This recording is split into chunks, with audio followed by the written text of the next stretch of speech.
Olá, meu nome é Paulo Cogos, estou fazendo essa live a respeito de um tema que está me incomodando muito. Antes de chegar os espectadores, eu vou cantar um pouco.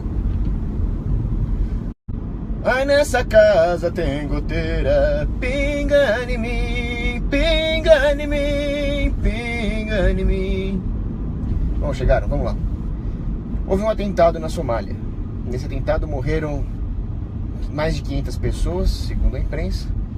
Esse atentado, muito provavelmente, né, caminhões-bomba, foram feitos por um grupo muçulmano chamado Al-Shabaab. Foi o Al-Shabaab que fez isso. É uma tragédia. 500 vidas perdidas, muito do que se lamentar. Agora, sempre tem oportunista para aproveitar isso, né? E esses oportunistas são hipócritas. Se fingem de bonzinhos. Estava eu lá, vendo como é que eu podia melhorar o meu Twitter. Eu tenho um Twitter, pra quem não sabe, Pcogos. E aí eu fui ver, vamos ver quantos seguidores tem o tal do Felipe Neto no Twitter dele. Pra que eu fui fazer isso? Eu entrei lá, vi um negócio que quase que me estraga o dia. Ele vem lá e... por que o pessoal não fica chocado com a África? Só fica chocado quando o atentado é em Paris. O garoto espertinho, né? Como diz o Nando Moura. Bom, em primeiro lugar, quem falou que nós não ficamos chocados com o atentado na Somália? Agora eu não vou ser hipócrita. É claro que um atentado em Paris choca muito mais e é pra chocar muito mais. Eu vou explicar por quê. A vida de um somaliano não vale nem mais e nem menos do que a vida de um francês. Mas um atentado em Paris choca e deve chocar muito mais pelo seguinte: são duas coisas diferentes. Um atentado na Somália mostra o que acontece quando nós não temos valores civilizacionais, quando os pilares da civilização não estão presentes. Agora, um atentado em Paris mostra que os pilares da civilização estão sendo atacados. É bem diferente. A França passou por séculos de processo civilizador através da Igreja Católica, através de um relativo livre mercado por muitos anos, através de artes, de cultura, de cientistas. Ali formou-se uma civilização sólida, expoente da civilidade ocidental cristã. Ver Paris ruir hoje, por causa da migração em massa, dos open borders, dos muçulmanos, é muito triste e muito chocante. Paris é uma cidade consolidada. E as cidades são justamente feitas para as pessoas buscarem uma sinergia, uma cooperação e aumentarem a sua segurança. A cidade é para ser um arranjo natural de pessoas que decidem se tolerar para aumentar os seus ganhos de escala. Essa é a definição de cidade. Ver um atentado em Paris é extremamente chocante. Já a Somália, e o que eu vou falar é muito triste, a Somália é tomada por guerras civis. A Somália não tem uma civilização cristã. Ali não se formaram conceitos culturais arraigados, lastreados na ética judaico-cristã, nem na filosofia greco-romana. Isso está em Paris. Paris está literalmente em cima de ruínas de igrejas românicas e de mosteiros medievais. Ver aquilo ruir é muito triste. Então eu vou dar um exemplo muito simples. Imagina que você é um comandante militar, você é um general. Aí, qual notícia você acha pior de receber? Primeira notícia: jogaram uma bomba numa das suas trincheiras lá na linha de contato, lá na linha de frente, morreram 200 soldados de infantaria. Você vai ficar triste, imagina. Segunda notícia: comandos inimigos infiltrados destruíram todo o seu depósito de suprimento com uma bomba e mataram 50 soldados de intendência. Qual você vai ficar mais triste? Eu ficaria muito mais triste com a explosão do depósito de suprimento e a morte dos 50 soldados de intendência do que com a morte de 200 soldados de infantaria numa trincheira na linha de frente. Por quê? Porque agora eu vou ficar sem suprimentos, os meus soldados de infantaria vão ficar sem munição e sem comida e sem água e sem fardamento. E o pior, a minha segurança falhou tanto que existem comandos infiltrados no meu posto de comando recuado da brigada. Eu vou ficar muito chateado com isso. Na guerra da civilização contra a barbárie, Paris é o depósito de suprimentos. Paris é o repositório civilizacional da humanidade.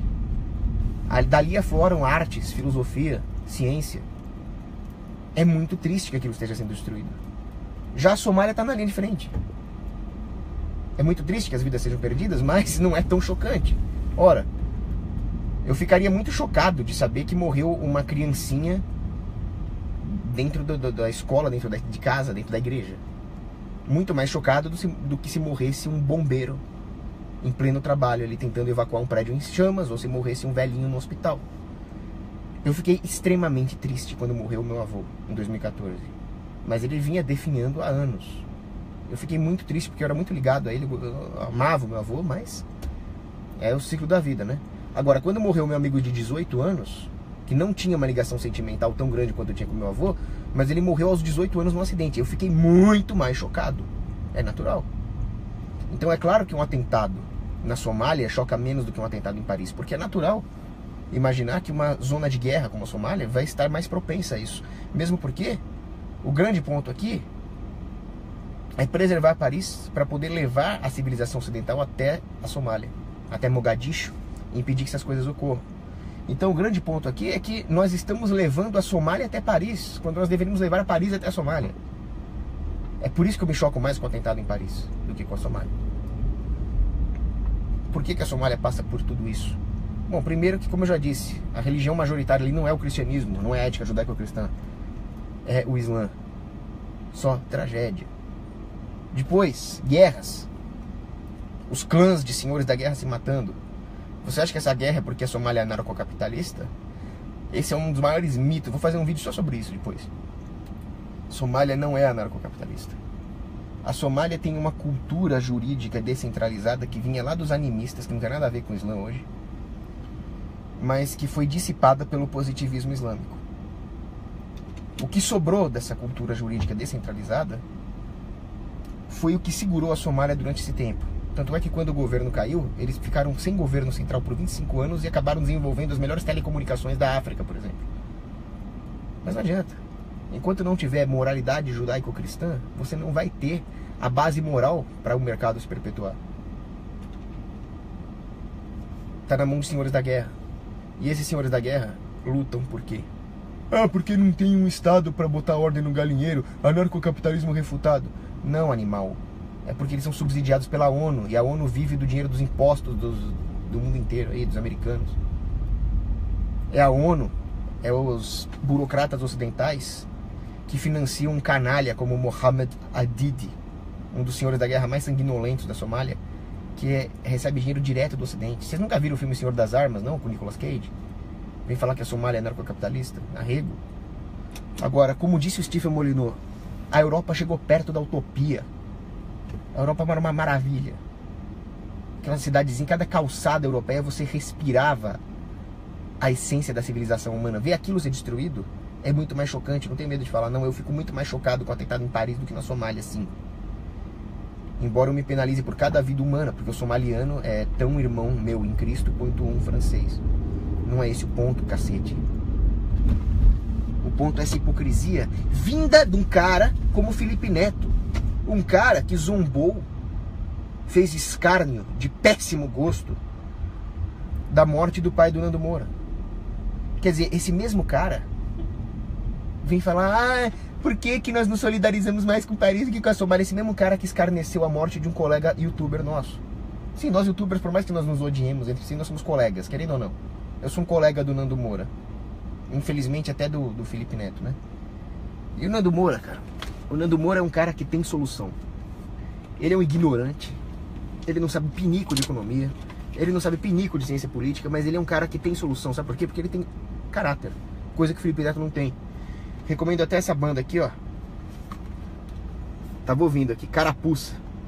É uma banda de rock que eles têm a participação do Nando Moura também, né? Mas é isso, o cara faz escárnio da morte dos outros e nem fala um negócio desse. É um típico filhote de Rousseau. Quem era Rousseau? Um cara que ama a humanidade e odeia o seu vizinho, odeia o seu próximo. Karl Marx. Vamos salvar o proletário, deixa os filhos morrer. Então é isso que eu tinha pra falar. Ô, sai da... Pô, anda! Ô, sai da rua! Bom, é isso. Vou ver se tem alguma... Vou aproveitar o semáforo aqui pra ver se tem alguma pergunta relevante. Olha os gambé aí. Deixa eu ver.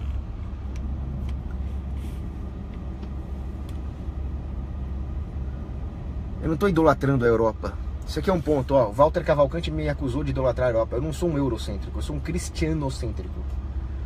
Porque a Europa era um antro de bárbaros, pagãos, que faziam sacrifícios, que estupravam mulheres, que invadiram, no começo da cristandade ali, século VII, século VIII, invadiam mosteiros, matavam os padres. A Europa era uma porcaria. E o norte da África era bom. Foi lá que veio Santo Agostinho. Ali havia o começo da cristandade, a patrística, os pais da igreja vieram da África. Eu não sou idólatra da Europa, mas a Europa soube ser cristianizada. Por isso que eles são bons. Eles não são bons porque são europeus, eles são bons porque são cristãos. Não precisa nem seguir o cristianismo, mas um ateu europeu, ele está imbuído da ética judaico-cristã por causa do lugar onde ele nasceu. Agora é preciso levar isso para os outros povos. Se vocês querem fazer algum bem para a Somália, preservem a civilização europeia. Esse legado da cristandade europeia foi o que funcionou, foi a única coisa que funcionou até hoje. Isso tem que ser levado para o resto. Beijo para Camila Couto. Eu odeio quando é homem que pede beijo, né? Só para deixar claro aqui.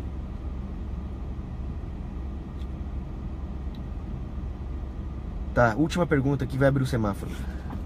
E eu fiz uma promessa para Santa Teresinha do Menino Jesus que eu não ia ficar segurando o telefone enquanto eu dirijo. Já quase causei um acidente com isso, tá louco. Seria o Brasil o último reduto de catolicismo? Eu diria que não. Eu diria que o Brasil realmente é um país muito católico, embora nós tenhamos erros estruturais e culturais muito graves. O catolicismo é um dos dois pilares que segura o Brasil. O outro é o jeitinho brasileiro. Porque se não fosse o jeitinho brasileiro e nós obedecêssemos toda a regulação, impostos, nós já teríamos falido, já teríamos virado Serra Leoa há muito tempo. Então isso segura. Eu diria que a brasilidade é muito importante. Não o Brasil político, mas a brasilidade cultural. Ou seja, vamos trocar a Brasília por Aparecida. Eu sempre falo isso.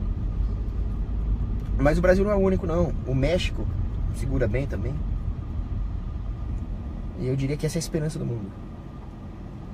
O grande erro da Europa começou na Reforma Protestante, passou pelo laicismo iluminista e termina nesse relativismo welcome refugee. Que welcome refugee, rapaz?